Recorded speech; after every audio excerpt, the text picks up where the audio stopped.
ഇനി നമ്മൾ തോറ്റതുമായി ബന്ധപ്പെട്ട കാര്യം പറയും. നല്ലപോലെ തോറ്റു ഇല്ലേ?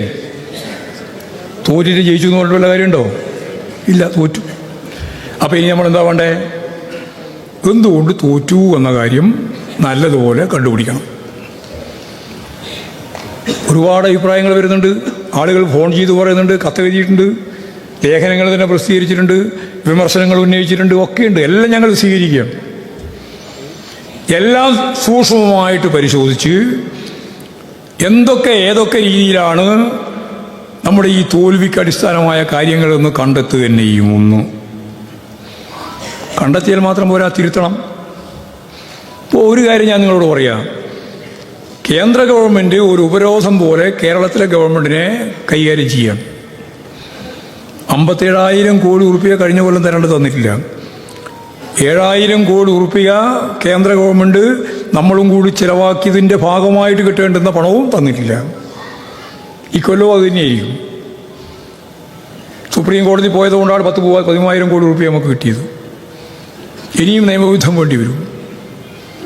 അതിൻ്റെ ഭാഗമായിട്ടാണ് മുഖ്യമന്ത്രി ഉൾപ്പെടെയുള്ള MLA-മാരും MP-മാരും ഡൽഹിയിൽ സമരം നടത്തിയത്. കേരളത്തിൽ മുഴുവൻ മന്ത്രിമാരുൾപ്പെടെ പങ്കെടുത്തുകൊണ്ടുള്ള ഏറ്റവും പ്രധാനപ്പെട്ട സദസ്സ് നടത്തിയത്.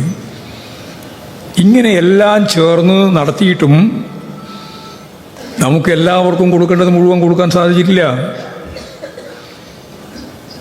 62 ലക്ഷം ആളുകൾക്ക് കൊടുക്കേണ്ടുന്ന കുടിശ്ശിക പെൻഷൻ നമുക്ക് കൊടുത്തു തീർക്കാനായിട്ടില്ല. മറ്റ് വിവിധ മേഖലയിലുള്ള ആളുകൾക്ക് കിട്ടേണ്ടുന്ന ആനുകൂല്യങ്ങൾ കൊടുക്കാൻ പൂർണ്ണമായിട്ടായിട്ടില്ല. അധ്യാപകർക്കുള്ള ജീവനക്കാർക്കുള്ള DA പൂർണ്ണമായി കൊടുത്തില്ല. ഓരോരോ ഗഡുവൊക്കെ കൊടുക്കുക.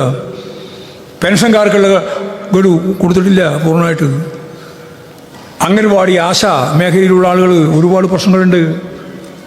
അപ്പോൾ ദുർബല ജനവിഭാഗം ഉൾപ്പെടെയുള്ള ആളുകൾക്ക് ലഭിക്കേണ്ടുന്ന കൈത്തറി തൊഴിലാളി, കശുവണ്ടി തൊഴിലാളി, അതുപോലെ തന്നെ നെയ്ത്ത് തൊഴിലാളി, അതുപോലെയുള്ള വിവിധ മേഖലയിലുള്ള തൊഴിലാളികൾക്ക് കൃത്യമായിട്ട് ലഭിക്കേണ്ടുന്ന ആനുകൂല്യങ്ങൾ ഈ സാമ്പത്തിക പരാധീനതയുടെ ഭാഗമായി കൊടുത്തു തീർക്കാനായിട്ടില്ല.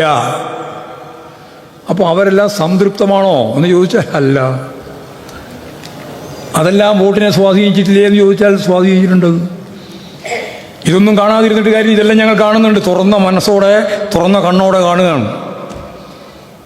ഇതെല്ലാം പരിഹരിക്കുന്നതിന് വേണ്ടി ഗവൺമെൻറ്റിന് ഇന്നത്തെ പരിസ്ഥിതിയിൽ സാധിക്കാത്ത സാഹചര്യമുണ്ട്. അത് കേന്ദ്ര ഗവൺമെൻറ്റിൻ്റെ കാര്യമെന്ന രീതിയിൽ ജനങ്ങളുടെ മുമ്പിൽ ചൂണ്ടിക്കാണിച്ചാലും ഞാനീ പറയുന്നത് ലഭിക്കേണ്ടവർക്ക് ലഭിക്കാത്ത കാര്യമുണ്ട്, പ്രശ്നമുണ്ട്.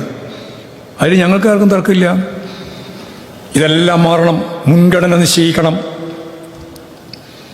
ഇതിനാണ് ആദ്യം കൊടുത്തു തീർക്കേണ്ടത് എന്ന് കാണണം. ഫലപ്രദമായ രീതിയിൽ ഇടപെടൽ നടത്താൻ നമുക്കാവണം. ഗവൺമെൻറ്റിൻ്റെ പ്രവർത്തനം സജീവപ്പെടുത്തി മുമ്പോട്ടേക്ക് കൊണ്ടുപോകുന്നതിന് എന്തു വേണം എന്നാലോചിക്കണം.